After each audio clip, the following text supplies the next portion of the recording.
माँ बाप जब बूढ़े हो जाते हैं तो मूर्तिवत हो जाते हैं। क्या हो जाते हैं? मूर्तिवत, अचल, चलना फिरना बंद हो जाता है। क्यों भाई? मूर्तिवत हो जाते हैं। मैं एक बात कहता हूं, हर घर को मंदिर बनाओ। आप कहोगे महाराज मूर्ति कहां से लाभ है, कहां से इतना पैसा खर्च करें?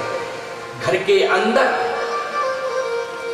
मूर्ति के रूप में, भगवान के रूप में आपके माता पिता घर करे, उनको ही भगवान समझो।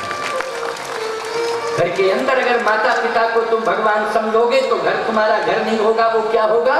मंदिर होगा। बोलो होगा कि नहीं होगा? और एक बात कहना चाहता हूं, मंदिर की मूर्ति ने लाखों पुजारियों को प्रकट कर दिया है, लेकिन धन्य है माता पिता, उन्होंने केवल पुजारी बना पाया है प्रयास करके तो अपनी संतान को, कि ये हमारी पूजा करेंगे। क्यों भाई?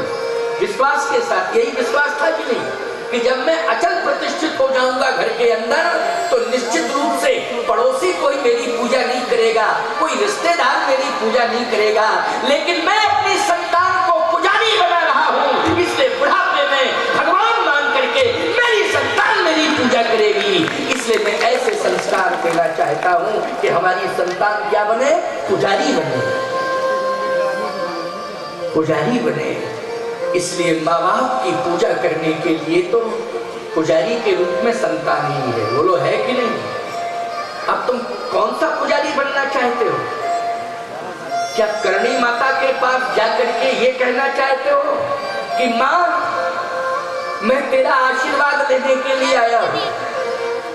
क्या आप महावीर हनुमान जी के दरबार में ये कहना चाहते हो कि महावीर हनुमान, अंजना माता मैं आशीर्वाद लेने के लिए आया हूं?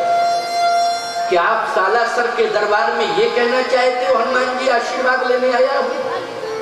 क्या मेहदीपुर बालाजी में आप जाके ये कहना चाहते हो हनुमान जी आपका आशीर्वाद लेने आया हूं? हर मंदिर की मूर्ति, चाहे करणी माता हो, चाहे अंजनी माता हो, चाहे सालासर हनुमान जी हो, चाहे महावीर हनुमान जी हो, चाहे वीर हनुमान हो, चाहे संकट मोचन हनुमान हो, चाहे मेहदीपुर बालाजी हनुमान हो, सभी मंदिर के हनुमान, सभी मंदिर की में बैठी हुई आदि शक्ति एक ही बात कहेंगी कि तुम यहाँ आए हो मेरे पास। हाँ, करणी माँ से आशीर्वाद लेना चाहते हो, अंजनी माँ से आशीर्वाद लेना चाहते हो, तुम वीर सपूत बनना चाहते हो, तुम साधक संत बनना चाहते हो।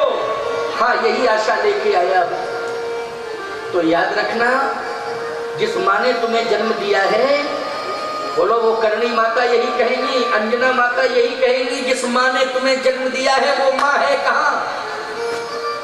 अगर जिंदा होगी तो तुम्हें कहना पड़ेगा घर में बैठी है, तो कहना पड़ेगा कि नहीं कि घर में बैठी है। और यदि वो माँ घर में बैठी है तो करणी माता, मेरी माता यही कहेंगी कि जिस माँ ने तुम्हें जन्म दिया है उस माँ का तुमने आशीर्वाद लिया है। तो झूठ नहीं बोल पाओगे, दुनिया के सामने झूठ बोल सकते हो, लेकिन करणी माता, अंजनी माता के सामने क्या तुम्हारी हिम्मत पड़ेगी झूठ बोलने की? बोलो। और बोलोगे तो सजा मिलेगी, पनिशमेंट मिलेगा। बोलो मिलेगा कि नहीं? सजा मिलेगी। तो तुम्हें सत्य कहना पड़ेगा, हे करणी माता, हे अंजनी माता, ये सत्य है कि जिस माँ ने मुझे जन्म दिया है वो घर में बैठी है, लेकिन 6 महीने से बोलचाल ही नहीं हुई। 6 महीने पूरा हो गया, उस माँ से तो बातचीत ही नहीं होती है, बोलचाल बंद है। करणी माता यही कहेंगी, अंजनी माता यही कहेंगी, मूर्ख निकल जा मेरे दरबार से। जब जन्म देने वाली माँ का तू आशीर्वाद नहीं ले पाया तो करणी माता भी तुझे आशीर्वाद देने वाली नहीं है।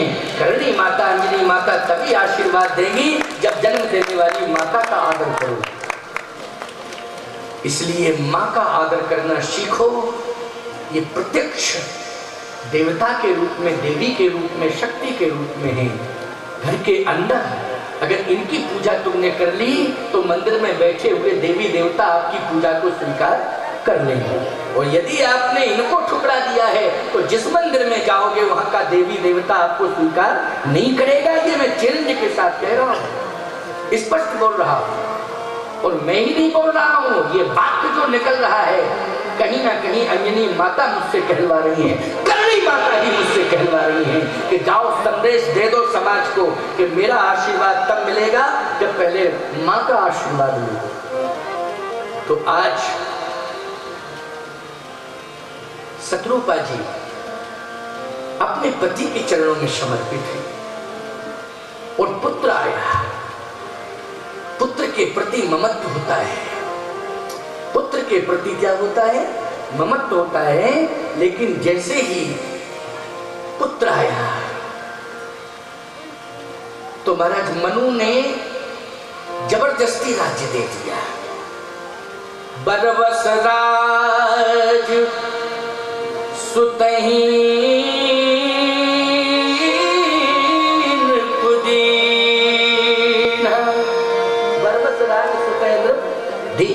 बरबस राज, बरबस मानी जबरदस्ती, बेटा देना नहीं चाहता है लेकिन जबरदस्ती दे दिया।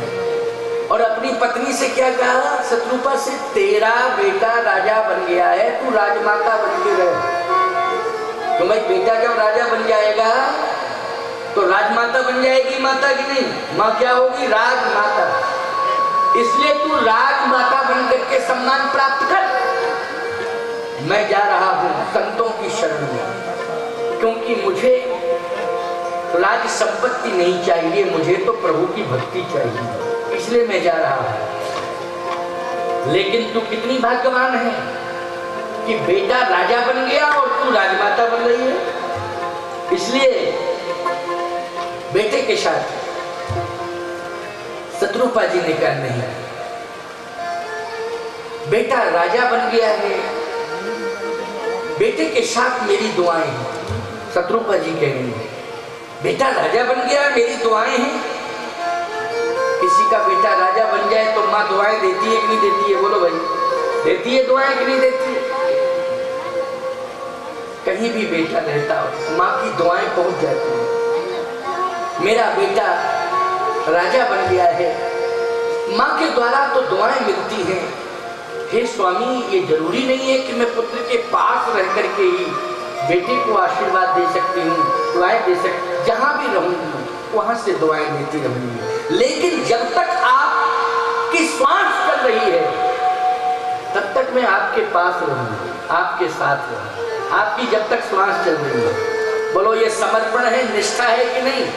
ये पत्नी की निष्ठा है पति के प्रति कि नहीं, कि जब तक श्वास चल रही है तब तक मैं आपके पास रहूंगी, आपके साथ रहूंगी। मैं तो कहता हूं कि वृंदा ने जलंधर का साथ दिया था, बोलो दिया था कि नहीं दिया था? और भगवान से यही कहा था कि जब तक मेरे पति की श्वास चलती रहेगी मैं उसके पास रहूंगी, उसके साथ रहूंगी। ये आप डिसीजन लेंगे कि क्या डिसीजन देना है आपको, ये आपके ऊपर डिपेंड करता है।